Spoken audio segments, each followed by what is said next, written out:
सद्बुद्धि, सन्मार्ग और कार्य का अवसर देना, अडिग रहे विश्वास तुम पर, ऐसा अंतः कर देना। मेरे हृदय में आने में तुम्हें कोई संकोच न हो। हे गुरुदेव, मुझे नजरों से दूर कभी न होने देना। हे गुरुदेव, मुझे नजरों से दूर कभी न होने देना। नमस्कार, गायत्री चिंतन धारा में आपका स्वागत है। मित्रों, जब कभी भीतर में हलचल होती है, कोई उपद्रव खड़ा हो जाता है या हमारे भीतर भावनाओं और इच्छाओं का तांडव सा चलने लगता है, तो हमारा व्यवहार भी सामान्य नहीं रह पाता। यह ऐसा ही है जैसे पृथ्वी का पर्यावरण बिगड़ जाने पर प्रकृति का तांडव हम झेलते हैं। सामान्य व्यक्ति बाढ़, भूकंप, सूखा या सुनामी जैसी प्राकृतिक हलचलों का कारण नहीं जानता। उसे बस अपनी मुसीबतों से बचना होता है। ऐसे ही हमारे शरीर का संतुलन बिगड़ जाता है या भावनाएं और इच्छाएं जोर मारती हैं, तो ऐसे तांडव निजी जीवन, परिवार या समाज में देखने को मिलते हैं। हल्के फुल्के लोक लुभावन उपायों से आप इसे रोक नहीं सकते, क्योंकि ये उपद्रव मन की शक्तियों का है। क्रोध, प्रतिशोध और आवेग अगर उत्पन्न हो जाए तो विनाश निश्चित है। शक्ति है वह, जब तक शांत है शांत है।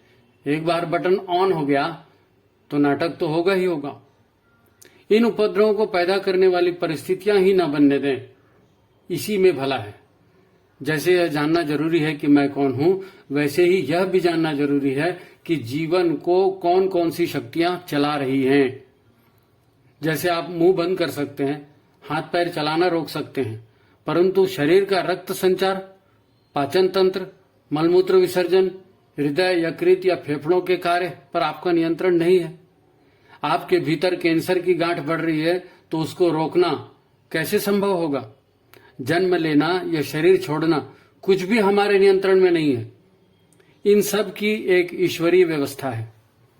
सूर्य को कौन चलाता है? ग्रहों को कौन घुमाता है? ठंड, गर्मी, बरसात, यह सब प्रकृति के नियमों से संचालित होता है और प्रकृति विधाता की विधि व्यवस्था है।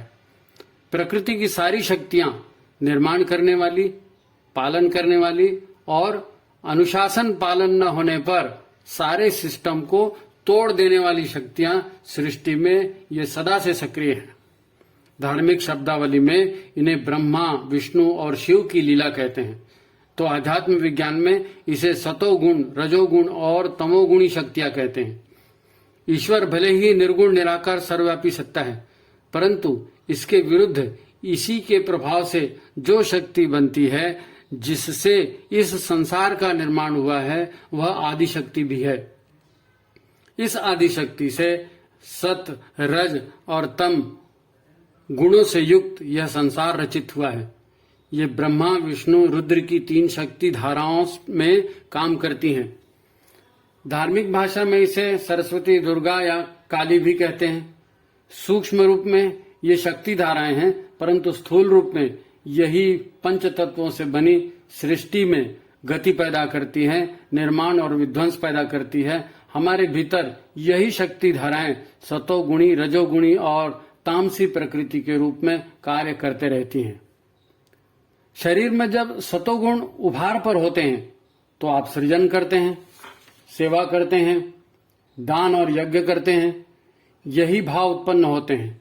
जब रजोगुण उभार पर होता है तो हम तंत्र को सुखद बनाते हैं, सुंदर बनाते हैं, प्रेम पूर्ण वातावरण बनाने में रुचि लेते हैं। और जब तमोगुण हमारे भीतर उभार मारते हैं, तब हिंसा, नशा, भोग और अहंकार के पोषण में लग जाते हैं हम। त्रिगुणात्मक प्रकृति जैसे पंच तत्वों को बनाती है, वैसे ही एक सूक्ष्म और शक्तिशाली रचना और बनती है, जिसे अहंकार कहते हैं। अहंकार ही मैं कहलाता है। सारी सजीव कहलाने वाली रचनाओं में यही महाशक्ति मन के रूप में स्थित होती है। यही अहंकार मन या मैं की ताकत है। मनुष्यों के भीतर यह अपने चरम विकास में दिखती है। कहने बताने में ये 5 मिनट में बता दी गई बात है, पर इसे बार बार सुनना और समझने का प्रयत्न करना होगा। संक्षेप में कहें तो हमें जागृत रहना होगा। हमारे भीतर का पर्यावरण बिगड़ना नहीं चाहिए, सत रज तम का संतुलन बिगड़ना नहीं चाहिए। गुरुदेव ने जिस जीवन साधना को जीवन का अनिवार्य अंग कहा है, देववृत्ति बढ़ाने की बात कही है, वह है जीवन में प्रयत्न पूर्वक सतोगुणों के विकास की बात। यह सेवा, सहायता, सृजन, जागृति, संयमित जीवन और सुरक्षा का पक्ष है। इसी से सबके कल्याण की या देने की भावना उत्पन्न होती है। यदि अपने को नहीं, गुरु या ईश्वर को श्रेय देकर जीवन जिया जाए तो फिर टकराहट, हिंसा या तांडव की स्थितियां नहीं बनेंगी। जीवन शांत और मधुर बना रहेगा। अधिकार की भावना से बड़प्पन, अहंकार या अपने आप को कर्ता मानकर जीवन जिएंगे, परिणाम पीछे पड़े रहेंगे तो हलचल बढ़कर उपद्रव बनेगी, तांडव भी हो सकती है। तो फिर इसे शांति से बार बार सुने। बात जब तक भीतर नहीं उतरेगी, परिवर्तन नहीं होने वाला है। हमें जागृत रहकर सत रज तम गुणों की, सत रज तम इच्छाओं की, सत रज तम कामनाओं की ओर ध्यान देना पड़ेगा और उन पर हमें सख्त नजर रखनी पड़ेगी, नहीं तो हम इनके शिकार हो सकते हैं। आज की बात यही समाप्त करते हैं। मित्रों, चैनल के कार्यक्रम अच्छे लगते हैं तो इन्हें लाइक कीजिए, शेयर कीजिए और गायत्री चिंतन धारा के विस्तार में योगदान दीजिए। सभी को नमस्कार।